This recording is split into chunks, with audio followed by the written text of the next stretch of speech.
काय करावं लागेल? तर एकच मार्ग आहे आणि तो म्हणजे धम्म.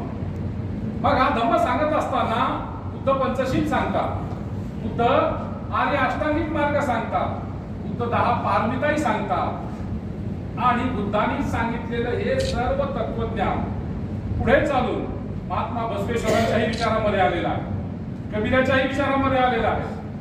ज्या ज्या समाजामध्ये, ज्या ज्या शतकामध्ये, ज्या ज्या वेळेला या महामानवांना लक्षात आलं की समाजामध्ये अशा प्रकारचं शोषण आहे, विषमता आहे, त्या त्यावेळी त्या समाजातील महामानवांनी लोकांना न्याय देण्यासाठी बुद्धांनी चालून दिलेला, बुद्धांनी घालून दिलेला बहुजन हिताय, बहुजन सुखाय हा मार्ग दाखवण्याचं काम या सर्व महामानवांनी केलेलं आहे.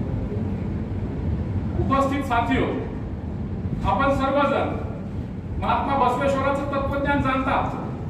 मला जास्त वेळ बुद्ध आणि कबीरावर द्यायचा, कारण हा जो विचार आहे, बुद्धांनी घालून दिलेला जो मार्ग आहे, तोच मार्ग, तोच रस्ता पुढे महात्मा बसवेश्वरांनी, कबीरांनी आपल्या अनुयायांना सांगण्याचा प्रयत्न केलेला आहे. बुद्धाच्या काळामध्ये सामाजिक परिस्थिती अत्यंत विषम अशी होती. अनेक प्रकारचे विचार, सर्वसामान्य अज्ञान होतं, शोषण प्रचंड प्रमाणामध्ये होतं.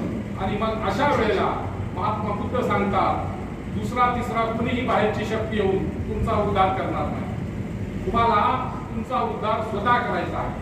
फक्त दीप भव, स्वयं प्रकाशित व्हा. दुःख आहे हे आम्ही पहिले सर्वप्रथम जाणलं पाहिजे. दुःख आहे आणि या दुःखाचे कमी करण्याचे कारण सुद्धा आहे. दुःख निरोधक याला म्हणलेला आहे. दुःख आहे, त्या दुःखातून मुक्त होण्याचा मार्गही आहे. आणि मग त्या दुःखातून